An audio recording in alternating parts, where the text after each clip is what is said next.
Flight में जा रही एक छोटी लड़की आंखें खोलकर देखती है कि उसके सिवा सभी लोग बेहोश हैं। साथ बैठी हुई अपनी मम्मी को वो जगाती है, लेकिन वो नहीं उठती। बच्ची घबराकर एक फोन उठाकर कॉल करती है और रोते हुए कहती है, यहाँ फ्लाइट में सब सो रहे हैं, मैंने बहुत कोशिश की लेकिन मम्मी भी नहीं जाग रही। फोन पर एक आदमी की आवाज आती है कि मेरा नाम जिम मोरिटी है, welcome to the final problem. जी हाँ, आपका भी वेलकम है शेरलॉक सीरीज के फाइनल एपिसोड में। इस एपिसोड का नाम है द फाइनल प्रॉब्लम। तो चलिए उस फाइनल प्रॉब्लम को देखें।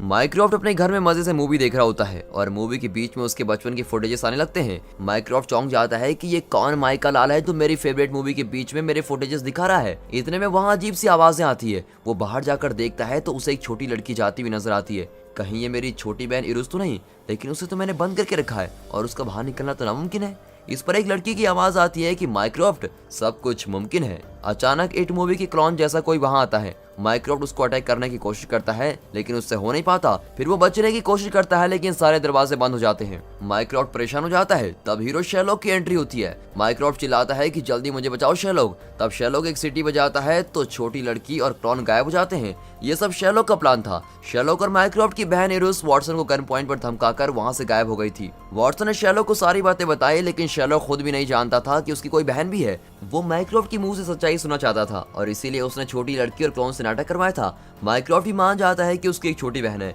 माइक्रोफ्ट हमारी बहन इरुस मुझसे मिलने आई थी और फिर वॉटसन को गन पॉइंट पर धमकाकर कहीं चले गई। शेरलॉक जो तुम कह रहे हो वो नामुमकिन है, भाड़ में जाओ माइक्रोफ्ट, ये कहकर शेरलॉक गुस्से में बाहर चला जाता है। अगले दिन माइक्रोफ्ट शेरलॉक के घर जाता है और शेरलॉक उससे क्लाइंट की तरह सवाल करता है, तो बताइए सर, क्या हमारी कोई बहन है? क्योंकि वहाँ वॉटसन भी होता है। माइक्रोफ्ट कहता है कि शेरलॉक, ये हमारा निजी मामला है, क्या हम अकेले में बात नहीं कर सकते? ध्यान से सुनो माइक्रोफ्ट, वॉटसन कोई गैर नहीं है, तुम्हें जो भी कहना है उसके सामने ही कहो। माइक्रोफ्ट पूरा फ्लैशबैक बताता है। असल में इरुस नाम की इनकी एक बहन है। बचपन में ये तीनों साथ ही रहते थे। तीनों नॉर्मल बच्चे नहीं थे, एक से बढ़कर एक जीनियस था। शेरलॉक जितना इंटेलिजेंट है माइक्रोफ्ट भी उतना इंटेलिजेंट है, लेकिन दोनों के एटीट्यूड में जमीन आसमान का फर्क है। शेरलॉक किसी भी प्रॉब्लम को बहुत गहराई से एनालाइज करता है और खुद सॉल्व कर लेता है, लेकिन माइक्रोफ्ट जरा आलसी है और अपने काम दूसरों से करवाने की कोशिश करता है। इसीलिए उसने अपने दिमाग का बहुत आधा हिस्सा भी यूज नहीं किया होता है। इनकी बहन क्या कम होगी, वो इन दोनों से कई गुना ज्यादा इंटेलिजेंट है। बचपन से वो दूसरों से बहुत ही अलग थी और एक बार उसने चाकू से अपना हाथ काट दिया था। इनके पेरेंट्स को बहुत चिंता होने लगी कि उनकी बेटी वियर्ड बिहेव कर रही है, लेकिन माइक्रोफ्ट इरुस की खूबियों को समझता है। उसके पूछने पर इरुस ने बताया कि भैया, मैं देखना चाहती थी कि हमारे मांसपेशियां कैसे काम करती हैं, इसलिए हाथ काटकर मैंने अपनी मांसपेशियां देखी थी। लेकिन चुटकी, क्या तुझे दर्द नहीं हुआ? दर्द? वो क्या चीज होती है भैया? इतनी वियर्ड लड़की है यूरुस। वो सब तो ठीक है माइक्रोफ्ट, लेकिन अगर वो बचपन में हमारे साथ थी तो मुझे उसके बारे में याद क्यों नहीं है? मैं भी तो बचपन में बहुत वियर्ड था। दरअसल शेरलॉक भी बचपन में बहुत ही अकेला रहता था और उसका कोई दोस्त भी नहीं था। उसका इकलौता दोस्त था रेड बियर्ड नाम का, जो कि उसका कुत्ता था।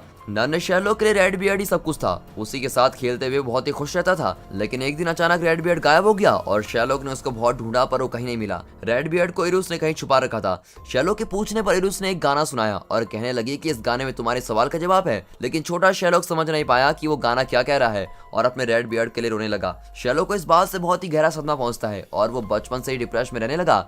मैग्नुसन ने एक बार कहा था कि रेड बियर्ड शेरलॉक की वीकनेस है, वो सच ही कह रहा था। उस रात इरुस ने घर में आग लगा दी थी, लेकिन खुशकिस्मती से कोई घायल नहीं हुआ। इनके पेरेंट्स को लगा कि इरुस को अब यहाँ रखना माइक्रोफ्ट और शेरलॉक के लिए सेफ नहीं होगा, इसलिए उन्होंने इरुस को एक रिश्तेदार के घर भेज दिया और वो वहीं रहने लगी।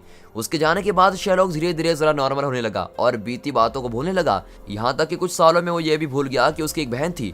वहाँ इरुस ने रिश्तेदार के घर को भी जला दिया और खुद भी आग में जलकर मर गई। माइक्रोफ्ट ने अपने पिता को यही कहा था, लेकिन सिर्फ माइक्रोफ्ट जानता है कि उसकी बहन जिंदा है। उसका फ्लैशबैक सुनकर शेरलॉक पूछता है, वो सब तो ठीक है माइक्रोफ्ट, लेकिन तुमने इरुस को कहाँ छुपा कर रखा हुआ है? उसे हमने दुनिया की नजरों से दूर श्रैंकफोर्ड नाम के एक आइलैंड में छुपा कर रखा हुआ है। इस बीच एक आवाज आती है और वे देखते हैं कि एक ड्रोन उनकी ओर आ रहा है। तभी किसी के गाने की आवाज आती है और इस ड्रोन में एक बॉम्ब भी है। ड्रोन धीरे से लैंड होता है और बॉम्ब का मोशन सेंसर एक्टिव हो जाता है। तीनों में से कोई हिला तो बॉम्ब फट जाएगा और इसी वजह से वे स्टैचू की तरह खड़े रहते हैं। अब वॉटसन सोचने लगता है कि माइक्रोफ्ट ने ठीक ही कहा था कि ये इनका निजी मामला है। मुझे तो तभी बाहर जाना चाहिए था, कम से कम मेरी जान तो बच जाती। अब इनकी फैमिली के साथ मुझे भी मरना पड़ेगा। असल में बॉम्ब का मोशन सेंसर उतना भी पावरफुल नहीं है। ये लोग चाहते तो झट से वहाँ से बचकर भाग सकते थे, लेकिन वे ऐसा नहीं करती क्योंकि बॉम्ब के ठीक नीचे मिसेस हडसन जॉली मूड में नाच रही होती है। हम कुछ देर वेट करेंगे और जैसे ही मिसेस हडसन का गाना बंद होगा तो हम यहाँ से चले जाएंगे। कुछ ही देर में मिसेस हडसन नाच गाना बंद कर देती है और वो उस जगह को छोड़कर चली जाती है। अब तीनों बिजली की तरह भागकर खिड़की का ग्लास तोड़कर बाहर कूदते हैं।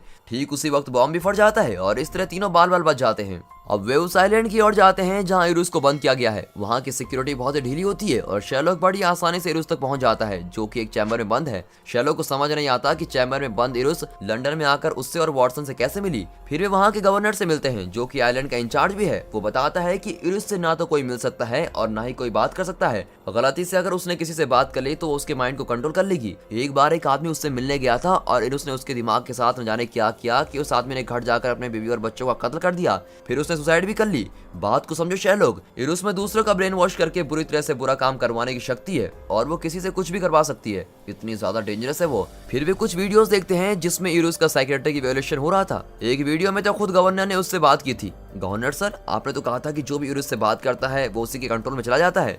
इस वीडियो में तो आप खुद उससे बात कर रहे थे, तो क्या आप भी उसके कंट्रोल में जा चुके हैं? ये सुनते ही गवर्नर सबको अलर्ट करता है और उसके आदमी आकर को घेर लेते हैं। इसका मतलब इरुस ने इस आइलैंड के सभी लोगों के दिमाग अपने कंट्रोल में कर लिए हैं और इसी वजह से वो जब चाहे आइलैंड से बाहर जा सकती है और जब चाहे अंदर आ सकती है। वॉटसन वहां से बचने की कोशिश करता है, पर वहां कई मॉनिटर्स लगे होते हैं जिनमें मॉनिटर आकर मिस मी कहता है। इतने में पीछे से गार्ड्स आकर वॉटसन को पकड़ लेते हैं। अब इस वक्त शेरलॉक इरुस के चैम्बर के पास है और वो पूछता है कि बंद चैम्बर से तुम बाहर कैसे निकलती हो? मैं अभी तुमको दिखा सकती हूँ शेरलॉक, तुम मेरे सामने आकर इस ग्लास पर हाथ रखो। शेरलॉक चैम्बर के ग्लास पर हाथ रखता है तो पता चलता है कि वहाँ ग्लास है ही नहीं। इरुस शेरलॉक का हाथ पकड़ लेती है और उसको अटैक करती है। शेरलॉक वहीं बेहोश होकर गिर पड़ता है। जब वो आंखें खोलता है तो वो, वॉटसन, माइक्रोफ्ट और गवर्नर इरुस के चैम्बर में बंद होते हैं।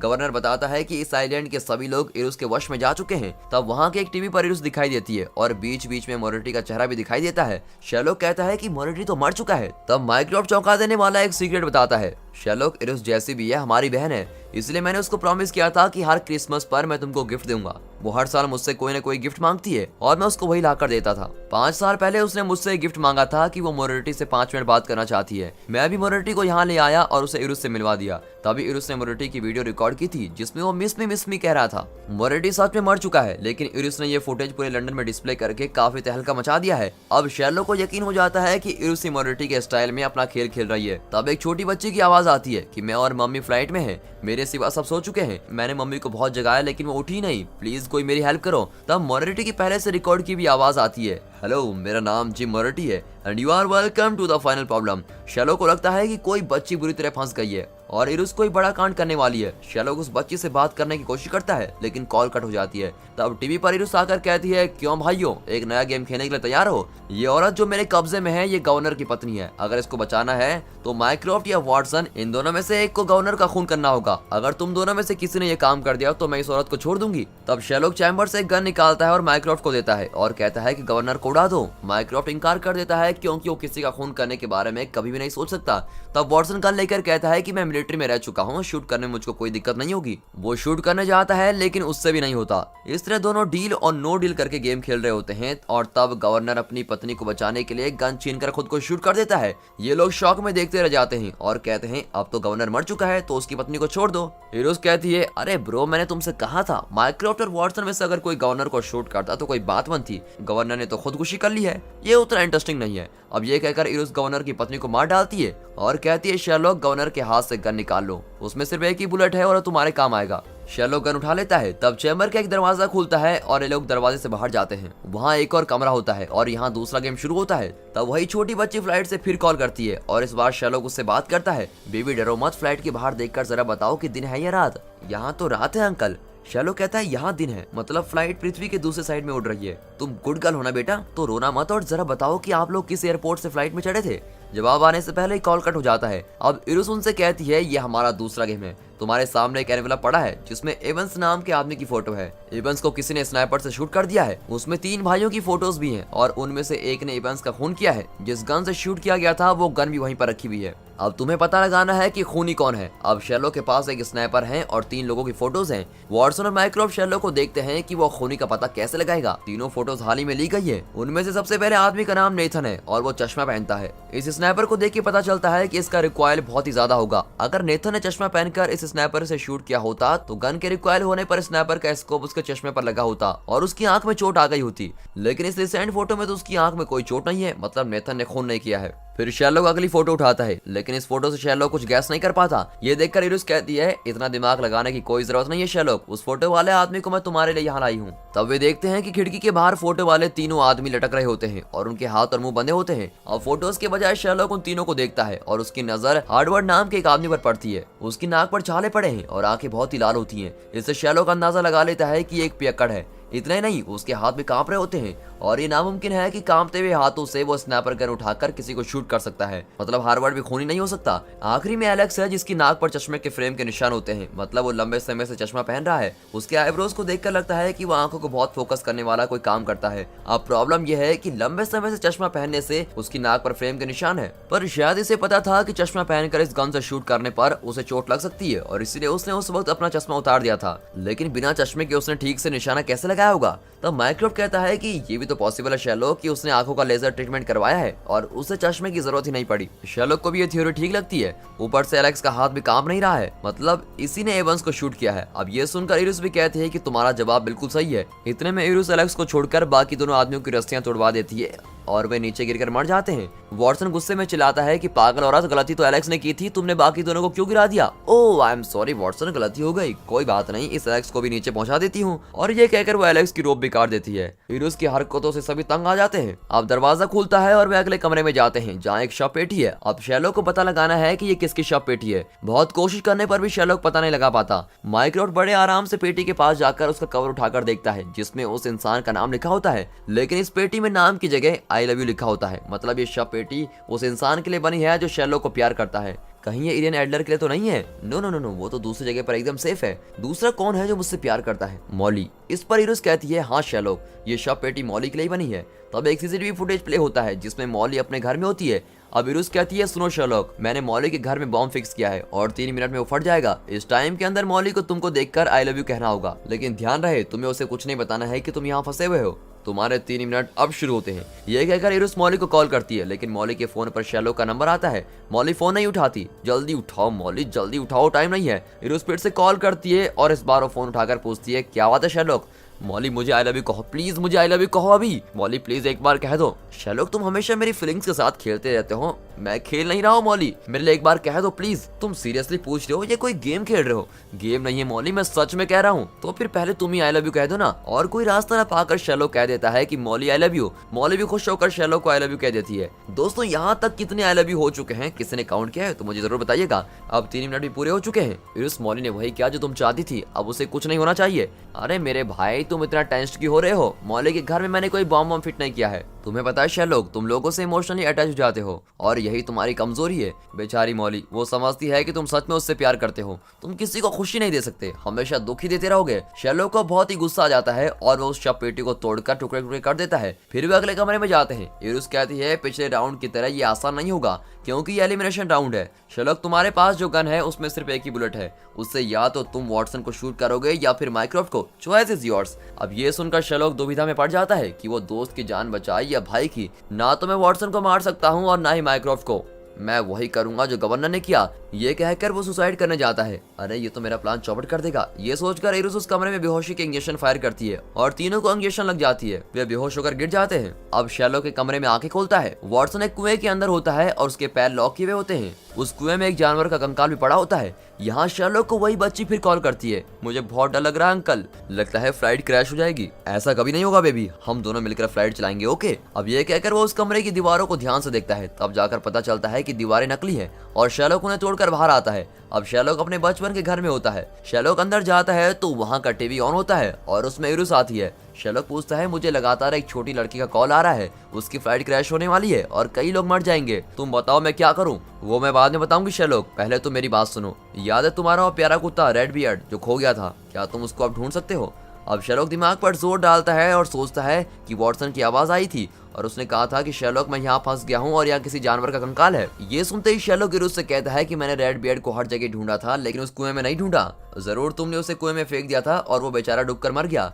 नहीं ब्रो, ऐसा कुछ भी नहीं हुआ। सच क्या हुआ ये मैं तुम्हें बताती हूँ। दरअसल बचपन में शेरलॉक कुत्ता पालना चाहता था लेकिन उसके पिता को कुत्तों से चिढ़ थी, इस वजह से शेरलॉक कभी कुत्ता नहीं पाल सका। उसके पास रेड बियर्ड नाम का कोई कुत्ता नहीं था। सच तो यह है कि बचपन में शेरलॉक का एक दोस्त था जिसका नाम था विक्टर और शेरलॉक को बहुत ही प्यारा लगता था। विक्टर के बाल लाल दिखते थे और इसलिए शेरलॉक ने विक्टर को रेड बियर्ड बुलाना शुरू कर दिया था। बदले में विक्टर शेरलॉक को येलो बियर्ड बुलाया करता था। दोनों मिलकर मजे से फिरते थे और गेम खेला करते थे। बचपन में रिस भी अकेली रहती थी, उसे शेरलॉक के साथ खेलने का बड़ा मन करता था, लेकिन शेरलॉक उसको इग्नोर करके हमेशा विक्टर के साथ ही चिपका रहता था। इस बात से गुस्सा होकर एक दिन इरुस ने विक्टर को कुएं में धकेल कर मार डाला। उसी के कंकाल को वॉटसन किसी जानवर का कंकाल समझ बैठा। ध्यान से देखने पर वॉटसन जान जाता है कि वो किसी छोटे बच्चे का कंकाल है। वो ये बात शेरलॉक को बताता है। अब शेरलॉक को सब कुछ याद आने लगता है। विक्टर का इस तरह अचानक गायब हो जाना शेरलॉक से सहा नहीं गया और वो पागलों की तरह उसको हर जगह ढूंढने लगा। बेचारा दिमागी तौर पर बहुत ही घायल हो गया था और धीरे धीरे ये भी भूल गया कि विक्टर नाम का उसका कोई दोस्त भी था। बदले में उसके दिमाग में ये बात जमकर बैठ गई थी कि रेड बियर्ड उसका प्यारा सा पालतू कुत्ता था। वो यही सोचते हुए बड़ा हुआ कि उसका कुत्ता रेड बियर्ड खो गया है और ये सारी बातें माइक्रोट भी जानता था, लेकिन उसने शेरलॉक को कभी सच्चाई नहीं बताई क्योंकि वो नहीं चाहता था कि उसका दिल दुखे। अब शेरलॉक को उसके बचपन की दबी हुई सारी बातें एक एक करके याद आने लगती है और वो बेबस होकर रोने लगता है। इरुस को देखकर वो चिल्लाता है कि तुमने मेरे बेस्ट फ्रेंड को मार डाला। तब इरुस कहती है कि कम से कम तुम्हारा कोई बेस्ट फ्रेंड तो था। मेरे बारे में तो सोचो शेरलॉक, मैं कितनी अकेली पड़ गई थी। तुम्हारे साथ खेलने को मैं तरस जाती थी, लेकिन तुमने कभी मुझे अपने साथ खेलने को कहा। ये सब सुनकर शेरलॉक तुरंत घर के पीछे एक कब्रिस्तान में जाता है जहाँ कब्रों पर नाम और मौत की तारीख लिखी होती है। उन सारी तारीखों को शेरलॉक अपने माइंड में एनालाइज करता है और उन्हें उस गाने के अनुसार जोड़ता है जो इरुस बचपन में गाया करती थी। तब उसे उस गाने में छुपा हुआ मैसेज नजर आता है। मैसेज कहता है कि मैं खो गई हूँ, मेरे कमरे में आकर मुझे ढूंढो। शेरलॉक तुरंत इरुस के कमरे में जाकर देखता है तो वहाँ इरुस बैठकर एक छोटी बच्ची की तरह रो रही होती है। फ्लैट से शेरलॉक को कॉल करके मदद मांगने वाली वो छोटी बच्ची और कोई नहीं, इरुस ही है। मतलब शेरलॉक की तरह इरुस ने भी अपना बचपन अकेलेपन में ही बिताया है और इसी वजह से दिमागी तौर पर वो भी बिखर गई है। बचपन से लेकर आज तक वो यही कोशिश करती रही कि किसी तरह शेरलॉक उसकी ओर ध्यान देगा। जिंदगी में पहली बार शेरलॉक अपनी बहन की फीलिंग को समझता है और उसको गले लगाकर कहता है कि अब तुम्हें कोई तकलीफ नहीं होगी। फिर वो वॉटसन के बारे में पूछता है तो इरुस उसे जगह बताती है। शेरलॉक उस जगह जाकर वॉटसन को बचा लेता है। फिर वो इरुस को उस आइलैंड पे वापस छोड़ देते हैं और इस बार वहाँ की सिक्योरिटी भी टाइट कर दी जाती है। माइक्रोफ्ट को भी उस आइलैंड से बचा लिया जाता है। अब शेरलॉक के माता पिता को भी इस बात का पता चल जाता है कि इरुस जिंदा है और वे उसको देखने की जिद करते हैं, लेकिन माइक्रोफ्ट समझाता है कि नॉर्मल लोगों के साथ रहने के लिए अभी इरुस तैयार नहीं हुई है। शेरलॉक रोज इरुस से मिलने जाता है और उसके सामने वायलिन बजाता है। कुछ दिन बाद इरुस भी शेरलॉक के साथ मिलकर वायलिन बजाने लगती है और धीरे धीरे वो एक नॉर्मल इंसान बनने लगती है। शेरलॉक के माता पिता भी इरुस को देखकर बहुत ही खुश होते हैं। ड्रोन वाले बम के फटने से शेरलॉक का घर तहस नहस हो चुका है और अब उसको ठीक करने लगते हैं। आपको याद है एक बार बोर होकर शेरलॉक ने घर की दीवार पर गोलियां चलाकर छेद कर दिए थे। अब उस दीवार को भी ठीक कर दिया जाता है, लेकिन शेरलॉक कहता है कि सब कुछ पहले जैसा ही होना चाहिए, समझे। ये कहकर वो भली चंगी दीवार पर गोलियां चलाकर फिर से उसमें छेद कर देता है। अब ये सब देखकर मिसेस हडसन भी तंग आकर कहती है कि शुरू हो गई शेरलॉक की नौटंकी, ये तो भूल ही गया कि ये मेरा घर है। तब वॉटसन के नाम एक सीडी आती है जिस पर मिस यू लिखा होता है। उसमें मैरी कहती है कि जब हमारे सर पर बड़ी से बड़ी मुसीबतें मंडरा रही होती है और जब हमें लगता है कि हमारा कोई साथ नहीं दे रहा है, तब हमारा साथ देने दो लोग जरूर आएंगे। अगर पूरी दुनिया भी हमारे खिलाफ हो जाए तब ये दोनों हमारा साथ नहीं छोड़ेंगे। वो दो लोग हैं शेरलॉक और वॉटसन। और दुनिया के लिए मैरी के इस मैसेज के साथ शेरलॉक की ये सीरीज यहाँ पर खत्म होती है। इस एपिसोड के साथ शेरलॉक सीरीज खत्म होती है और दोस्तों हमें उम्मीद है आपको ये सीरीज बहुत पसंद आई होगी। तो इस वीडियो को एक लाइक और चैनल को सब्सक्राइब अभी कर देना प्लीज। आपके कमेंट्स भी हमारे लिए बेहद जरूरी हैं। और हाँ, साथ ही अपने फ्रेंड सर्कल में इस वीडियो को शेयर जरूर कीजिए। And finally thanks for watching.